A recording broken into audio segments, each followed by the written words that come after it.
Hello everyone and welcome to Snap Take. We've got a new number one deck to talk about, including some other absolutely awesome stuff, a deck that's crushing tournaments, a viewer submission that I think is really great, and we're going to kick it off with Danish. Hela. If you're brand new here, I am Glazer of Snap Judgments, and every day I bring you 4 brand new decks in Marble Snap to play, 4 decks from great players, and we cover the meta more thoroughly than anyone. We're going to kick this video off with Danish's Hela. Danish has an updated Hela, and apparently Hela is absolutely crushing in the meta right now.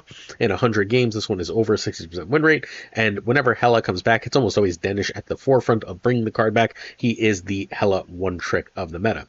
And he has started streaming at Danish. The E is a number 3, the rest are letters, on Twitch. So if you're interested in checking out the best Hela gameplay in the world, there is far more skill than you would ever expect in this list, then you should check out Danish. This deck needs Blink and Corvus, so if you want to play it, you do need those 2 cards. Legion can be Infinity Ultron or Iron Man. Kyra can be Iron Patriot, Cassandra Nova, Infinity Ultron, and if you're really stuck, Hellcow. Those are all perfectly fine replacements. Alright, so your main card in this deck is actually Corvus Glaive. It plays almost more like a ramp deck than a Hela deck. Your main goal is to use Corvus Glaive to be able to ramp into a bunch of silly things. Cool. So that means you're very rarely doing anything on turn 1 and 2. You want to play Corvus Glaive on 3, so you can either go into a Blink or a Legion. Sometimes you're going to go into a Jubilee or a Ghost Rider there too, and you're playing from there. Gambit is your backup play on turn 3 because you're just trying to snipe something good. If the opponent has played nothing, you can also sometimes end up blading off your Infinite Giganto or Odin at this point, and Gambit is always just a fairly good, and Kyra is a fairly good shout, because this deck is reasonably vulnerable to the card Shang-Chi. Okay, so far so good. So our idea is to early on make sure we get Corvus Glaive going in order to ramp. Again, we can then blink into either a big card or Hela. Early Hela seems like a problem, but it's really kind of not, because this deck runs Odin. If you end up with a Hela on like turn 4 or 5 before you've discarded a lot of things, ideally, you get that in a lane that you have another discard, a Blade, a Gambit, a Corvus, because then you can play Odin on top of both of those cards, discarding more cards and getting them back. This deck does a ridiculously good job at seeing the card Hela. You have not only Jubilee to make sure you see Hela, but you have Blink, and that means you should be able to get through your whole deck and see Hela almost every game. That's really important. Again, you're trying to ramp into Hela, you're not trying to bring back everything, you're trying to bring back a few key things. If you discard Hela, if your opponent does not immediately snap you do not have to run away. Ghost Rider and Odin give you a couple extra chances. Try and make sure Ghost Rider is in a lane alone in those circumstances, because obviously if Ghost Rider grabs the wrong thing, you're going to want to try an Odin on top of that to get it back. Corvus is a random discard.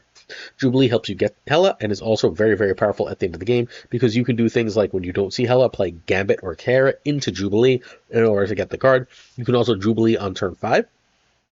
Which is pretty damn strong, and then you can use Blink on that Jubilee on turn 6. If you miss Corvus, Jubilee into Blink is one of your more powerful play patterns as well. Legion is location scam. It's amazing how many locations that Legion is going to be able to win you as a Hela deck. I know it seems wild, but it really is impressive and effective. Also worth knowing, there's a lot of magic in the meta, and when Hela decks don't like magic, they don't like going to 7 turns. Legion takes care of all that noise for you. Well, also just occasionally give you scam wins. We know what Hela does. Odin is here again. If you don't see Hela, you can feel free to Odin off that Corvus. You can feel free to Odin off that Gambit, and just sort of keep discarding stuff and keep getting extra stuff going. If you do see early Hela, Odin's for that. Just a really powerful and useful card. Giganto now is a 616, is too big to not run, and Infinite as a 620 is just the biggest thing in the game. So those are you want to bring back one of those two, but sometimes you can ramp into one and just play the other, right? If you Corvus, you can end up playing your Giganto on turn 5 and then turn 6 dropping a Hela and be just fine. So this one has a 64% win rate in 100 games. It is legit. Hela is back, so if you know how to play this list, do check it out. Turn 1 and 2, you're passing. You can occasionally, it's very rare, Gambit off your Infinite here, but you mostly want to hold. Turn 3 is Corvus, and Corvus is basically your snap condition. You can snap on Hela later, but you're mostly snapping on Corvus. If you have Hela in hand, you can wait to see if you discard Hela before you snap. Corvus over Gambit if a key target, Blade if a good hit. Kyra if nothing else is perfectly fine. Turn 4, if you can blink, you want to blink. If not, you're going Jubilee or Ghost Rider. Turn 5, Hela on top of that discarder, whether it's Corvus or Gambit or whatever else. And then, if not, you can just drop another 6, totally fine, if you don't have Hela yet. You can also consider Jubilee. I would try and play a card with Jubilee if possible. Turn 6, we want Hela on, or Odin on a pile that has Hela in it. Sometimes we're going to blink the last card in order to try and find Hela, or go like Gambit into Jubilee, or in order to find your Hela. So there's a lot of combos to find Hela. There's a lot of different ways to play this deck. Treat it like a flowchart. If you see this, do this. If you don't see this, do that. And this is a list that is very possible to have a really high win rate and be super effective with. Danish is brilliant at Hela, and it is back. Before we get to the new #1 deck, which boggled my mind straight up, please hit that sub, like, and comment as we do our very best to bring you the best Marvel Snap content every single day. It's been more than 2 years since we've missed a day, and your support would mean the absolute world to us. Hit that sub, like, and comment if you're watching the video. In addition, we are giving away a season pass. Actually, I'm not sure we're giving away a season pass because they changed the Marvel Snap shop, and I'm not sure I know how to. So instead, we're going to give away a PAX code that is not PACKS, that is PAX, which means you're going to get the exclusive, super rare Marvel Snap basically PAX bundle, which includes a Miles Morales variant, an exclusive card back, and an exclusive border. So if you want that, you're gonna have to sub, like, and leave a comment. We're gonna give one away this week. We'll ask you a question later in this video in order to help you enter. All right, Dark Razer is back. Dark Razer is a 15-year-old person. He is 15 years old, and he has come back to Marvel Snap after a few months away. He was often in the top 10 when he was around, and he has climbed all the way to rank 1 with a discard Surfer that doesn't even run like half the modern Surfer cards. Wild. Step your game up, Heart of the Card Snap. Kidding, Heart's awesome. But yeah, rank 1 with this Disco Surfer. You can find Dark Razer streaming once in a while at twitch.tv/dark_Razer. Basically, we're getting rid of the vowels here. Vowels are for adults, fool. This deck needs Fenris, Proxima, and Galacta. Hope can be Luna. Red Guardian can be Rogue or Copycat. Merlin can be Kate Bishop or Forge. Cassandra can be Gladiator or Negasonic. I'm going to tell you, I really want to find a way to fit Carter in this, but I couldn't actually figure out how. I like the Carter basically being a second Brood is really strong. All right, so Fenris Wolf is incredible in this list. You have 2 ways to feed your Fenris Wolf. We're not doing Gladiator or Negasonic like has become common lately. We're instead using Moon Knight and Gambit for that. If we can hit either of them if we can get a good hit on either for Fenris, we're perfectly happy to run that card. It's a lot of extra stats. Merlin in this deck gives us some extra energy, some extra things to do. We only want to play Galacta on 4, really, so having that extra energy for a play on 4 is very useful. If we can go like a 3 and a Merlin spell on Hope on turn 4 if we don't see Galacta, if we top deck Galacta, we can still play that with a 3 on turn 5. Merlin's just really nice to have an extra tool. The other thing Merlin does is sometimes we need that extra energy going into turn 5 or turn 6, and we can literally use Merlin to chuck Merlin into the deck and get 2 extra energy as we need it. Location control is nice. Merlin's just a really nice utility card. Cassandra Nova is here for one specific reason. Arishem and Thanos are still extremely prominent. I was playing for a few hours earlier today, technically yesterday, as you're watching this, and every other game I was getting Arishem Thanos. It was absolutely absurd. The stream was like, oh my god, so I had to start playing decks with Cassandra, so Cassandra's here naturally, which is really nice. Brood is your general big stats card in Surfer. You hit it with Galacta, you hit it with Surfer, it is humongous. Surfer and Galacta are how you scale upwards with this list. Gambit is how you scale your opponent downwards. Gambit is really powerful, especially because this meta has a lot of big cards. We're seeing a lot of like Hela stuff like Infinite and so on, and Gambit hitting any of that is incredibly useful, obviously. Juggernaut helps you win a lane on the cheap. Moon Knight can play for a 3/10 while also discarding a key card for your opponent. It's really great in this list. Red Guardian is your control card. That's probably got to be my Captain Carter spot if I want to fit my card in. Hope lets me go 3/3 on 6, which is very important if I don't get my Fenris out earlier. If I don't have Fenris, I need that 3/3 on 6 because I don't really want to play Merlin on 5. Galacta is a big power spike, and then Proxima is free 7. All right, so rank frickin' 1. Huge props to Dark Razer for getting all the way to rank 1 with this list. Turn 1 pass, turn 2 Fenris. If you have Moon Knight and Proxima in hand, you definitely want to get Fenris out of your hand. If not, you're going to go Merlin. That's fine to play Merlin here, and then you can play Fenris on turn 5. Turn 3, Hope over Cass over Moon Knight. Turn 4, Galacta on Hope. 3 plus Merlin spell, put Merlin in the deck for 2 3s on 5 if you don't have Fenris. Turn 5, Brood or Moon Knight plus Fenris, and then turn 6, Juggernaut, Brood, or Gambit plus Surfer. Then you win a lot of the time. This deck puts up a lot more points than it looks like. It's a lot more effective than it looks like.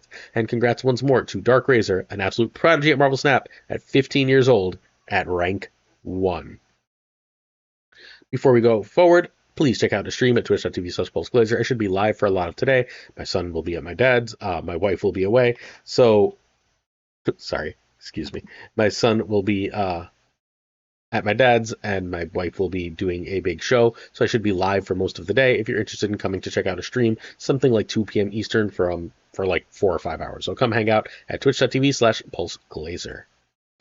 This is not the current season pass question. The current season pass question is, are you happy with this meta? I know that like this isn't an unhealthy meta like the previous Thanos meta, where like there's just one thing, but there's something that feels slightly off about this meta to me that I can't quite put my finger on, and I'm curious if other people agree or they feel that the meta is really healthy right now.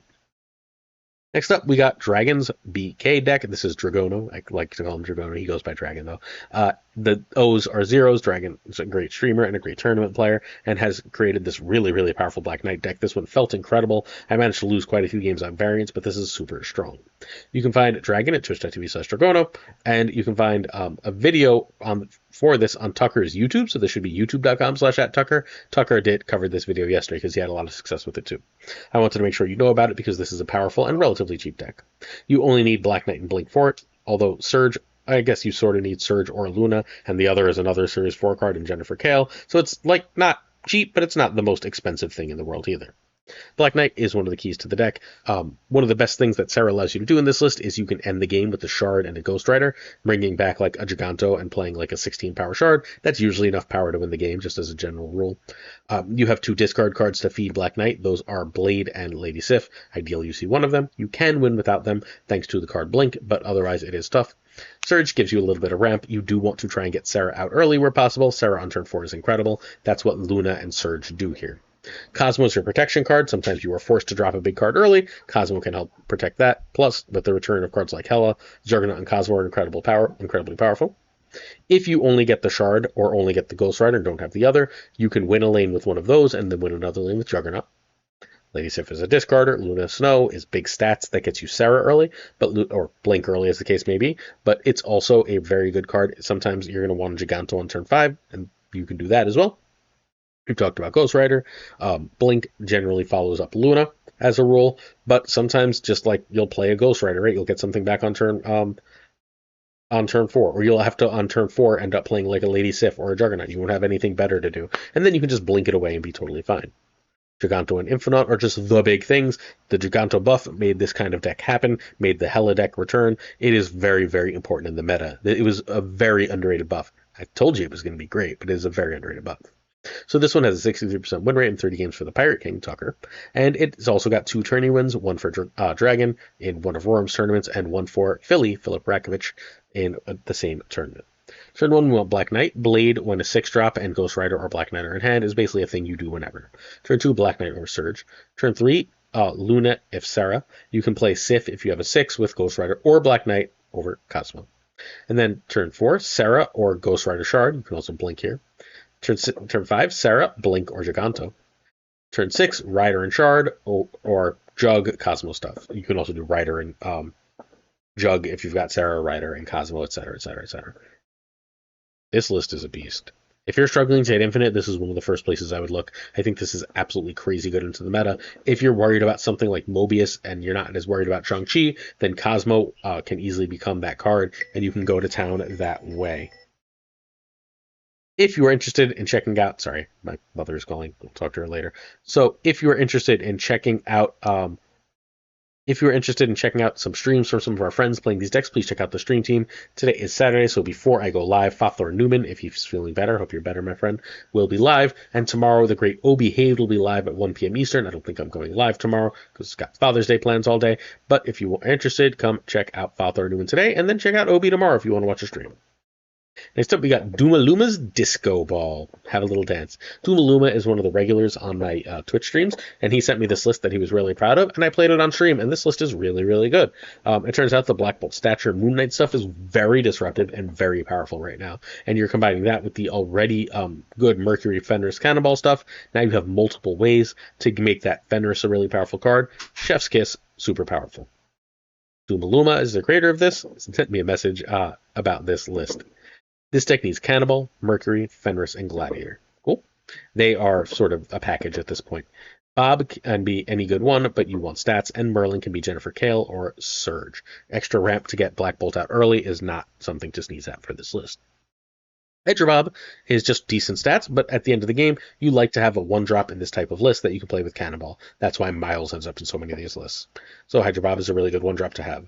Mercury, meanwhile, is incredible with Cannonball. It turns Cannonball into an auto kill, which is pretty important. Fenris will get back that card that you kill with Cannonball, a card that you Shang-Chi, a card you hit with Gladiator, a card you hit with Negasonic, or a card you hit with Moon Knight. So lots of different ways to use that Fenris Wolf. From there, we got the great Merlin. Merlin is a way to get extra energy when you need it. Sometimes that's really important if you want to like Mercury Cannonball at the end, a way to get rid of bad locations, and occasionally like you'll turn late game turn a Mobius or a Moon Knight or a Negasonic that's been used into something even bigger. Also, you can do worse than trying to turn Black Vulture Stature into a 6 as well. From there, we've got Mobius M. Mobius, who's here just fundamentally as a counter card for the meta. He's not amazing right now, but he's good enough to run and in a spot when you have some space. Moon Knight, discard stuff. That's good. Moon Knight and Black Bolt are how you get stature to a 1/7. You would like to play a 1/7 stature or with Cannonball at the end of the game. You generally speaking want to Moon Knight on turn 5 as such, or Black Bolt on turn 5 to make that happen. Moon Knight can also feed your Fenris Wolf something reasonably big. Negasonic blows up an opponent's card, as does Gladiator, and then Shang-Chi controls their power. Those are all destroy control cards that help you maintain a powerful Fenris Wolf while keeping your opponent's board small.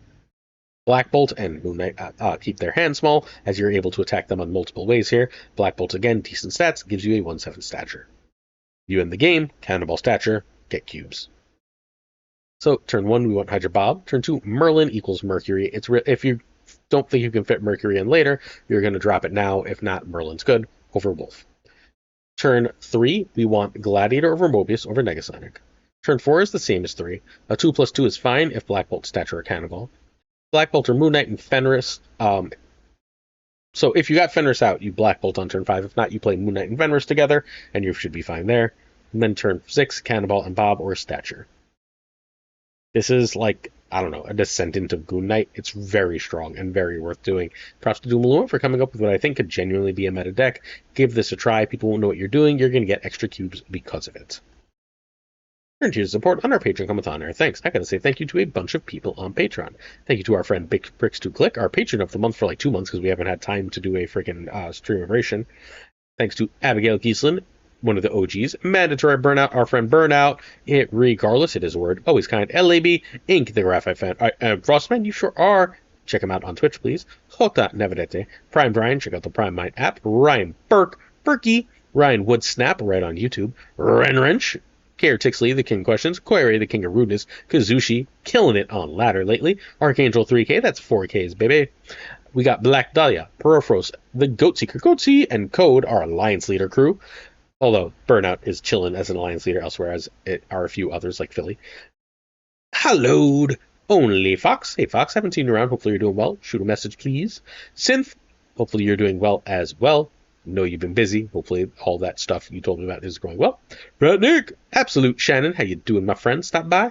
The Nightmare, Dirty Casual, Filthy Even, Mr. Kerfuffle, my regular opponent, Cables, chatted for a bit last night. Great to see you, Cables. Ginger Prime, hey Ginge. Philly, it's Philip Rakovich. How you doing, Philly? Wonderful. Philly is one of our other Alliance leaders. Haplo, Taplo Ning, King Loggins of the Danger Zone, the Notorious Bizza, Black Jeebus 23, also quite notorious. Exoshi and Skippy G are rhyming friends. Jessica Gamble, sup Jess. Mr. Slush Death, thank you for the gifted earlier. Appreciate you. The King of Bros, bruh. The Great Kazoo Werewolf. Thanks for hanging, Werewolf. Kev, Sehoda, Kev, Clam, Colonel Forbin, Rob Silverman, David G. Wingfield, Steven, Brian Kaufman, Tristan, Martin, Jason Bit, Mr. Craig Sterry, especially as Matt V, and now joined by Corey. It is Real Name Town. Corwin, John Q, and Jimmy McHugh, Cute Town, You Stout, E. Sage, One Big Man, Milkman for Reals, my favorite Foley, Cactus Jack, Reapser, not the Reaper, Reapser, BG, although I think I can delete BG. Sorry, BG. Yo, Marco. Welcome to the group. Quid Pro Joe. How you doing, Joe? Snap Decisions, Joe. Check out the Snap Decisions podcast. DeCarlo220. Also, thank you for the awesome gifted. Also, check out DeCarlo220 on Twitch, please. Models Mop Supreme. Picket It Boom Bot. Killing it in the Snap Judgments League. The Green Goblin, my favorite Osborne. Unibot V2. Please check him out on YouTube. And thanks for stopping by earlier, Uni. Flan56, the Fuzzy Dunlop, Spectrumix, Hoot, Oculars up Ocu, thank you as well for the gifted yesterday. Matt H, the only one we need. DJ Mikey Hijinks, no frickin' flex. Nick, the Greek Geek, who's actually streaming once in a while. Make sure you follow him on Twitch. Toxic Soul King, who's actually sleeping at night and streaming a little less. Make sure you follow him on Twitch. Zodrex74, check him out on Twitch as well. King of Canada, JJ is on both Twitch and YouTube. Den Man Falcon is on YouTube, doing great work. Thought Thor Newman, our wonderful friend, hopefully feeling better. Twitch and YouTube. Jonesy Snapped, the Triple Threat, super underrated YouTube channel. Two ties on the 4th of July. Our friend Lauren Devs of the Snap on This podcast, the Pirate King Tucker of that deck from earlier, and of course Gunny T, where the T stands for. Thank you for watching this video, and I hope you enjoyed it, and we'll be back tomorrow for another Snap Take. If you missed it yesterday, we had an interview with the designer of Marvel Snap's newest game mode, High Voltage Overdrive, so you should check that out too. Peace.